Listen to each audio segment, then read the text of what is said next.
Bagi saya ini memang tujuannya bukan untuk renovasi atau perbaikan JIS sebagai tuan rumah Piala Dunia, tetapi memang politisasi atau serangan khususnya terhadap Presiden Anies Baswedan.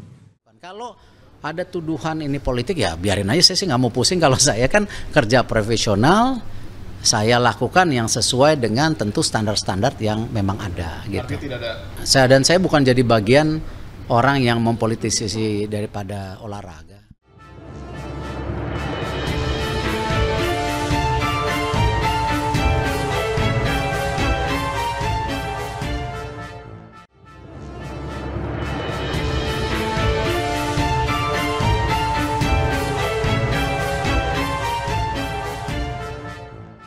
Assalamualaikum warahmatullahi wabarakatuh. Salam sejahtera untuk kita semua, salam budaya.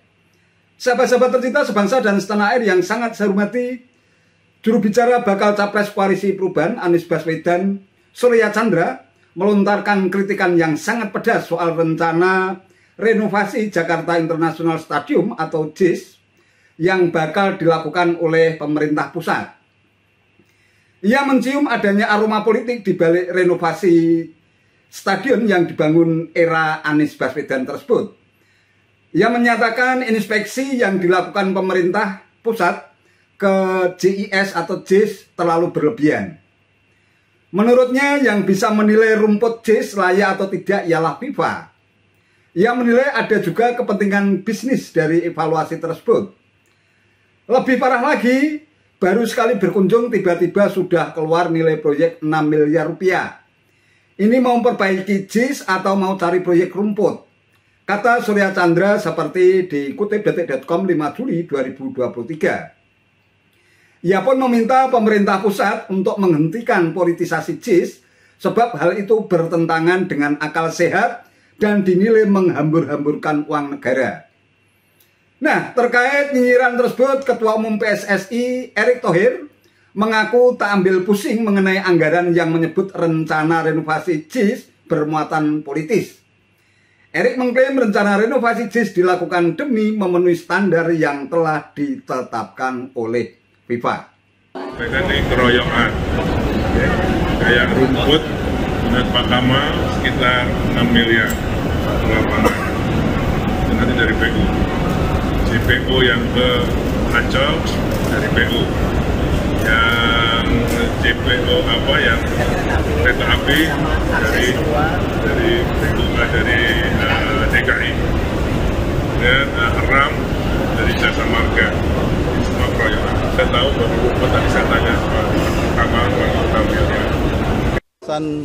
Soal parkir sebetulnya itu tidak disebutkan secara eksplisit di dalam guideline. Yang penting ada akses dari fasilitas atau transportasi publik.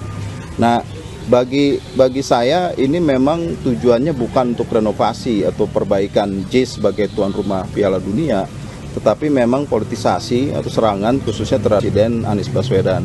Kenapa demikian? Yang dilakukan oleh menteri-menteri yang ke sana itu saya kira cukup atraktif ya. Jadi seperti bikin drama daripada survei teknis, melibatkan media langsung dan memang dibuat sedemikian rupa seolah-olah ingin mendiskreditkan. Kalau ada tuduhan ini politik ya biarin aja, saya sih nggak mau pusing. Kalau saya kan kerja profesional, saya lakukan yang sesuai dengan tentu standar-standar yang memang ada gitu. Tidak ada. Saya bukan jadi bagian orang yang mempolitisasi daripada olahraga ya. Track record saya di olahraga udah cukup lama lah, di basket, di sepak bola apa segala. Enggak lah.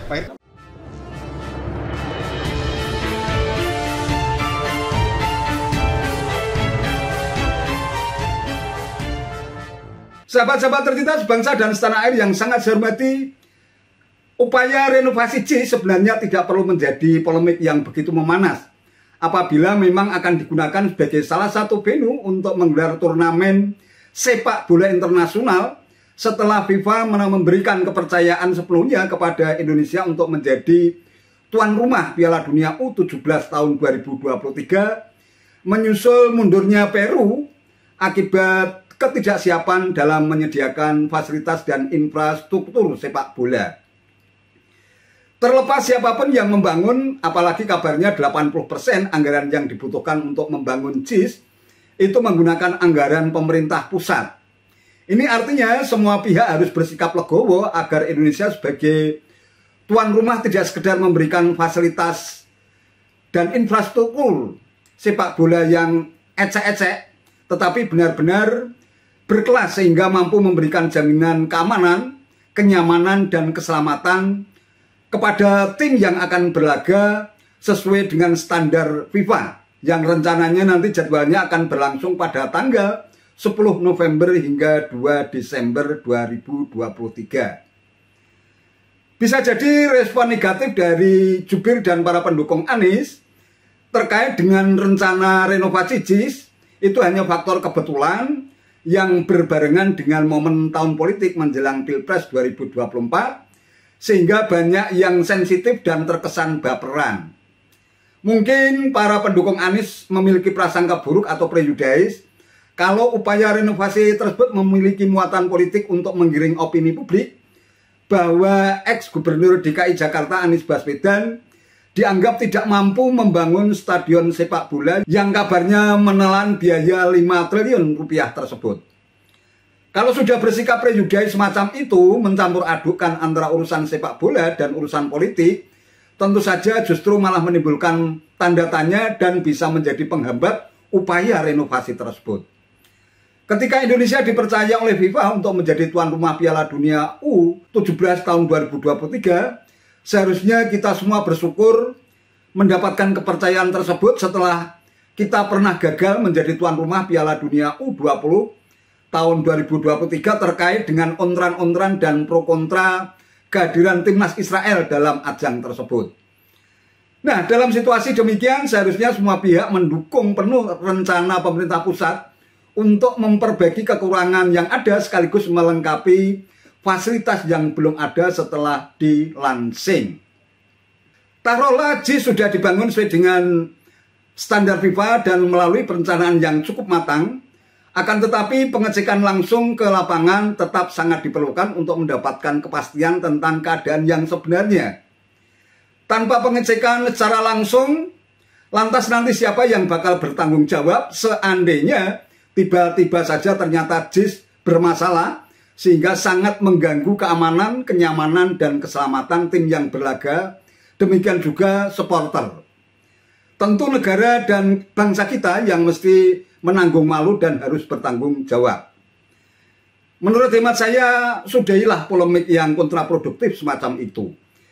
Tanggalkan egoisme politik dan semuanya harus berangkulan memberikan spot kepada para pemangku kepentingan sepak bola tanah air agar turnamen sepak bola jagat U17 tahun 2023 benar-benar berlangsung aman, lancar, dan sukses semuanya selamat sehingga citra dan marwah bangsa kita di mata dunia internasional beraroma harum. Itu saja yang bisa saya sampaikan. Terima kasih atas perhatiannya. Wallahul muwaffiq ila aqwamit thoriq. Wassalamualaikum warahmatullahi wabarakatuh.